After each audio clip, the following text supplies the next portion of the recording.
So I'm going to go ahead and talk a little bit about how I decide what I'm going to play on the piano when I only have a lead sheet.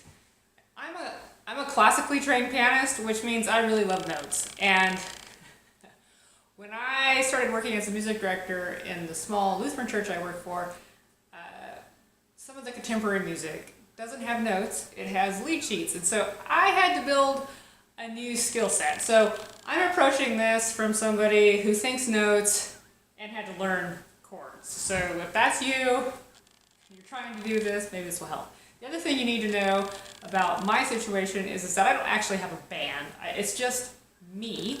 So, and I'm leading congregational singing with one or two, maybe three other vocalists. So I pretty much, and it's a small congregation, like it's like 25 to 50 people. So it's really important, I think, for my situation, that the piano plays the melody, and one, because that makes sure that your singers are singing the right notes. I'm actually not a very strong singer, so if I don't actually have the notes to follow, I don't actually sing the right one. So for me, I have to play the notes, or most of the notes, so I have to invert the chords on the chord sheet to match the melody, or play the melody and make up a left hand. So I put this song in the key of D because I'm an alto, and the other woman that's in my praise team, on my praise team, she's an alto. We have a tenor, but most of the time in a small group setting, you really need to put the vocals down in our singable range. And for me, I personally think a singable range is about A below middle C to about B above middle C. Maybe this C, but not too long, and not a long note, and not for too long. But right in the middle. you gotta pick a key that's right in the middle. So usually D works. And if you have a guitar player, D chords are easy. I also learned that. I don't play guitar either. This one actually had a pretty tricky rhythm in the melody, and so I'm using my left hand to keep time. So, and that's often what I do. So when you have a lead sheet, you've got the melody and you have chord symbols. Okay?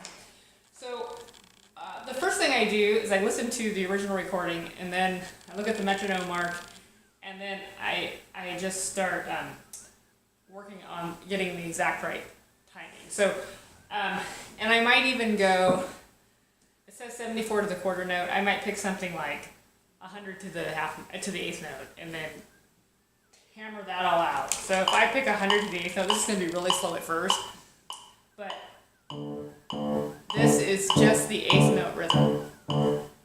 1 and 2 and 3 and now, a lot of times I have my own patterns that I like. I tend to like octaves, eighth notes, some variation of those, because those keep time, or just octaves. So whatever the chord symbol is here. And then as I start to fill in the right hand melody, I always keep the melody on top, but you can build a chord underneath it. So so if you know where those chords are, then that makes your life easier. So if you know all your inversions of chords, then your hand starts to recognize where they need to go. So I might just start this song trying to play like just my left hand, knowing that I have D chord, and I'm just going to do that because this is what my left hand is playing. 3 and 4 and 1 and 2 and 3 and 4 and 1 and 2 and 3 and 4 and G chord, A chord, D chord.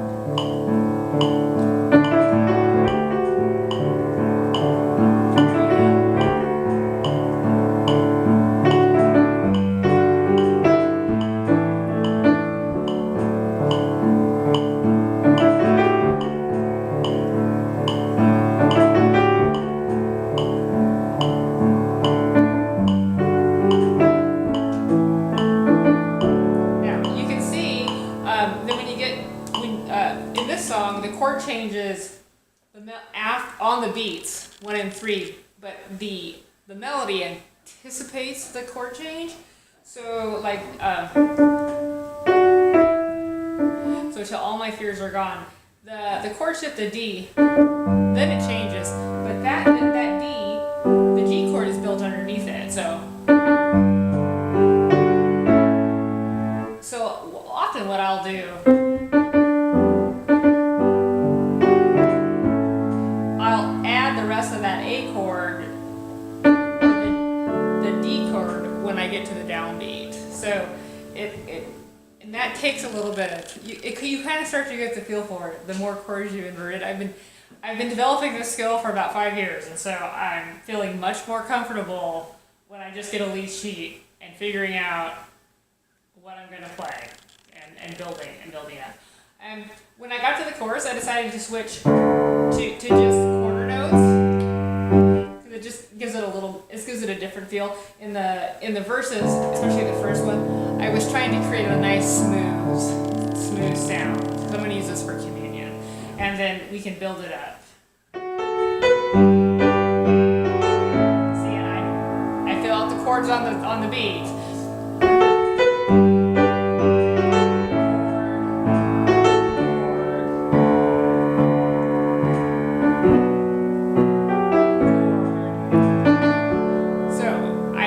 The melody's on top. Back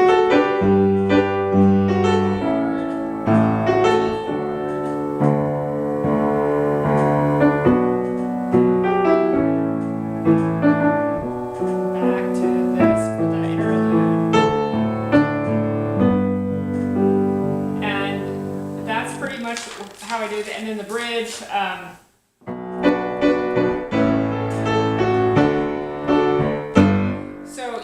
You can get a little more rhythmic detail. So 1, 2, 3,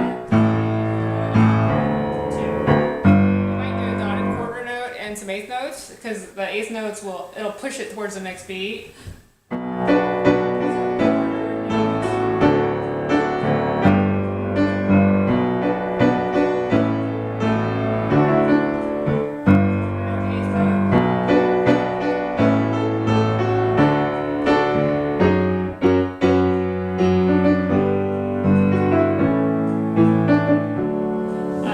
So quarter notes,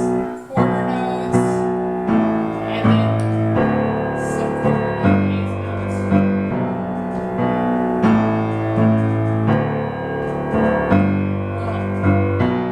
We'll give it some more momentum.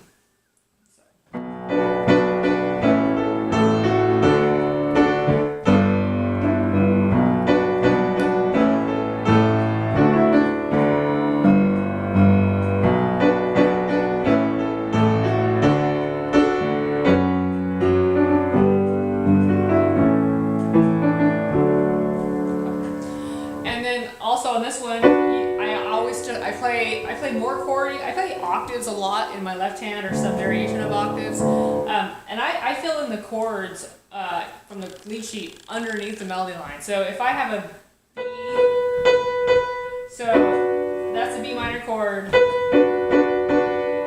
and then I switch to the A chord, but the chord changes on. There's still a B, but you just add that. So as long as you know the bottom notes, so that's a G chord, there's still an A there, you just play it like it's a G chord, but put the melody note on top. A chord, there it is.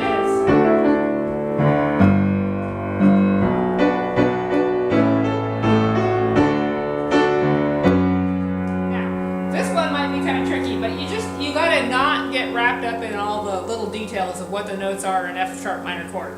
So if F sharp minor is right here, right? It's F sharp, A, and C sharp. So you're going to play F sharp in your left hand. Okay? Now there's a B in that melody note right there, and don't let it confuse you, because it's not in the chord. You just got to play. What I did to that, I decided, you know what?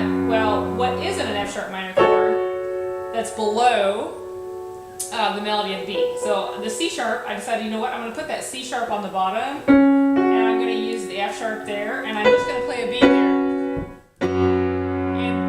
works. So you mostly F sharp minor plus this one strange note that isn't in the chord, but they still have an F sharp minor chord there. You just don't let it confuse you.